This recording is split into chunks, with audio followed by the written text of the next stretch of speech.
Yeah, just Swano Mick here. I'm just going to do a quick video on sharpening chainsaws. Now, my older brother does a lot of chainsaw work, and I've been playing with chainsaws since 1979. I use them a lot at work. I do a lot of sharpening, a lot of maintenance. So, quick overview of how I go about it, and I've verified this with a fair few people. This is probably the higher, most people probably won't even know this, but effectively what you want is you want to get the tooth, the length of the tooth from there to there, all the same length. So what I do is I put a shifter over that, and then I just go and drop it over the top of all the teeth, and I find the shortest tooth. Well, clearly I'm going to sharpen this side first, so the ones with the same angle, the same teeth on every second tooth. So what I've done is I've dropped that over the tooth, and I've found what the shortest tooth is, and I'll do that on that side, and then I'll go to the other side. It doesn't matter, you can drop it. You just come up with the shortest tooth, you adjust the shifter to the shortest tooth. So what you want to do is you want to end up with the tooth at the same length. So you want to adjust by filing the teeth all to the shortest tooth. So we'll just say this one is the shortest tooth. So what we'll do is just say that that one is longer. I've got it all sharpened right, so it's correct. But just say that one is longer, and I'll put that over and just say I've adjusted it to the shortest tooth, which is that one, and that one's longer. So what I'll do is I'll file that down to the adjustment of that tooth, which is the shortest, and that one was longer, but so I've filed it down till I've got it the same length.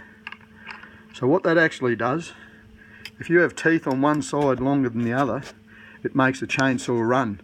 So you'll be cutting into a log that's, say, the length of the bar, and you will find that your chainsaw will run off one way or the other if your teeth are longer than on one side than the other.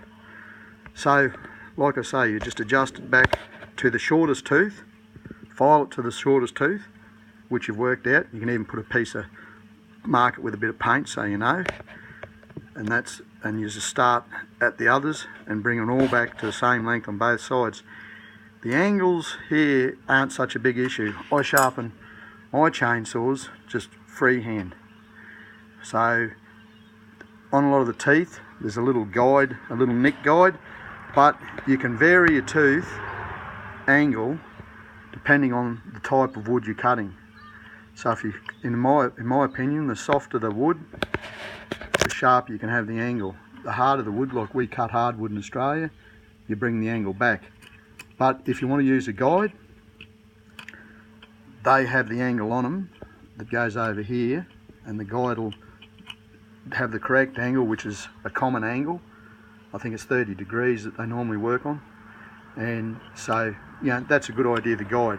But the most important thing is to have the teeth all sharpened from here to here, from that point to that point at the same length, because if you don't, the chain will run, what they call run. So it will cut like that. If you're cutting something the full length of the bar, you'll end up cutting down around like that, or down around like that, depending on which side you favour.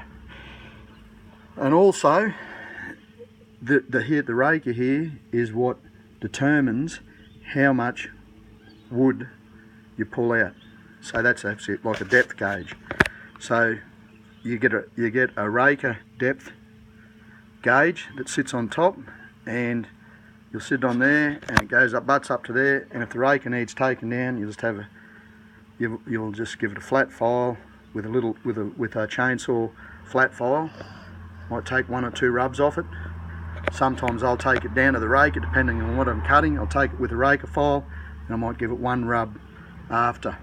So that's how I go about sharpening a chainsaw. I just want to also run around this little chainsaw here. My grandson's videoing for me.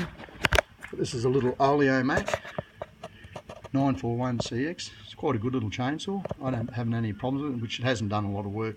It's just my own private one for around the house. But we generally use stills at work, just to like a 36 is our biggest saw, which is not big saws, but we don't cut massive timbers, but we'll cut timber to the full length of the bar.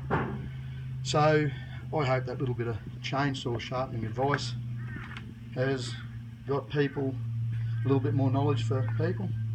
But yes, because they can get very frustrating if you don't get your chainsaw cutting right. Swino Mick out.